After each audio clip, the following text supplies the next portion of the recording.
আসসালামু আলাইকুম, সবাইকে স্বাগতম। প্রিয় শিক্ষার্থী বন্ধুরা, আজকে আমি চট্টগ্রাম বোর্ড 2023 সালের রেওয়ামিল সম্পর্কিত যে প্রশ্নটি এসেছিল ওই প্রশ্নটি সঠিক সমাধানের জন্য তোমাদের সাথে আছি আমি মোহাম্মদ সিরাজুল ইসলাম, বরিশাল সরকারি model school and college Barishal. তো চলো শুরু করা যাক। প্রথমে প্রশ্নটা দেখে নিই।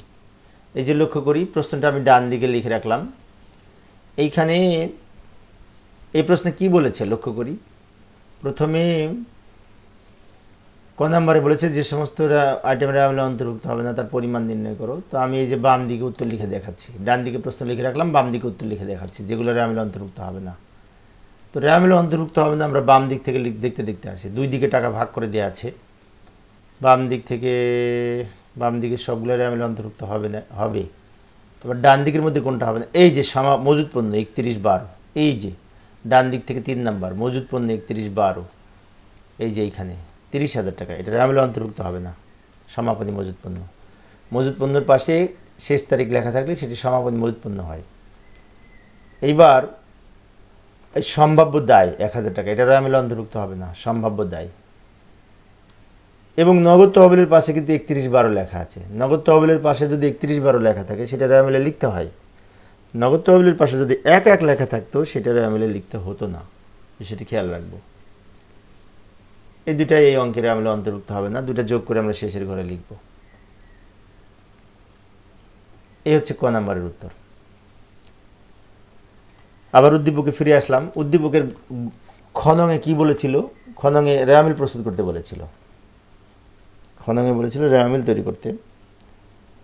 তো রেওয়ামিল তৈরি করার জন্য আমি কিভাবে রেওয়ামিলটা তৈরি করতে হয় সেটা বুঝিয়ে দিব, তোমরা নিজে রেওয়ামিল তৈরি করবে।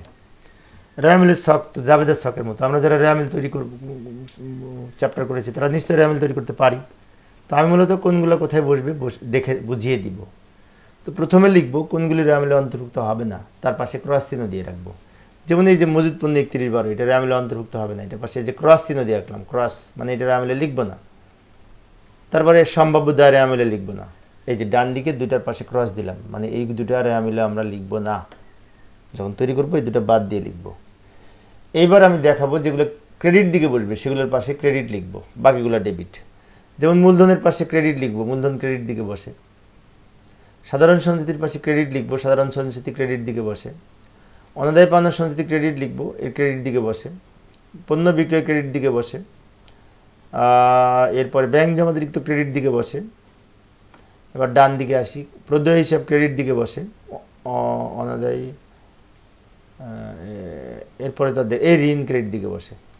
ভালো করে লক্ষ্য করি ক্রেডিট দিকে কয়টা বসে? মূলধন, সাধারণ সঞ্চিতি, অনাদায় পাওনা সঞ্চিতি, পণ্য বিক্রয়, ব্যাংক জমাতিরিক্ত, আর প্রদেয় হিসাব আর ব্যাংক ঋণ। তাহলে 1, 2, 3, 4, 5, 6, 7টা আইটেম ক্রেডিটে বসবে আর 2টা বসবে না। আর যেগুলোর পাশে আমি কিছু লিখি না এগুলো কিন্তু ডেবিট দিকে বসবে। যেমন প্রাপ্য হিসাব ডেবিটে বসবে, সম্পদ। মজুদ পণ্য ডেবিট দিকে বসবে। অনাদায়ী সুদ এটা ডেবিট দিকে বসবে, অনাদায়ী সুদটা সম্পদ। স্থায়ী সম্পদ ডেবিট দিকে বসবে। দপ্তর খরচ ডেবিট দিকে বসবে। অনাদায়ী পাওনাটা খরচ ডেবিট দিকে বসবে। উত্তোলন ডেবিট দিকে বসবে। পণ্য ক্রয় ডেবিট দিকে বসবে। বিমা খরচ ডেবিট দিকে বসবে। নগদ তহবিল ডেবিট দিকে বসবে। 5% বিনিয়োগ এটাও ডেবিট দিকে বসবে। যেগুলো কিছু লিখি নাই পাশে ফাঁকা রাখছে এগুলো সব ডেবিটে বসবে। এখন তোমরা ডেবিট ক্রেডিট সাজিয়ে লিখলে, যোগ বিয়োগ করলে আমরা এই টাকাটা পাবো, 3,35,000 টাকা পাবো। যোগফল, রেওয়ামিলের যোগফল এটা পাবো। এই হচ্ছে আমাদের রেওয়ামিল। তা আবার আমরা এই গ নাম্বারে বলেছিল চলতি সম্পদ ও চলতি দায়ের পার্থক্য নির্ণয় করতে। তো আমরা এখান থেকে চলতি সম্পদ এবং চলতি দায়ের পার্থক্য যদি নির্ণয় করতে চাই, প্রথমে চলতি সম্পদ লিখব। চলতি সম্পদের মধ্যে কি কি আছে? প্রাপ্য হিসাব 80,000 টাকা লিখব। এর নিচে আছে দেখতে এই যে অনাদায়ী সুদ 2,000 টাকা, এটা চলতি সম্পদ। এরপরে এই যে স্থায়ী সম্পদ কিন্তু এখানে আসবে না, কারণ আমাদের বলেছে চলতি সম্পদ। চলতি সম্পদের মধ্যে ডান দিকে যে সমাপনী মজুদ পণ্যটা বসবে 30,000 টাকা। সমাপনী মজুদ পণ্য কিন্তু চলতি সম্পদ, সমাপনী নগদ তহবিল চলতি সম্পদ, এগুলো কিন্তু খেয়াল রাখবো। তো আর তো দেখছি না চলতি সম্পদ, এগুলো যোগ করে শেষের ঘরে লিখব।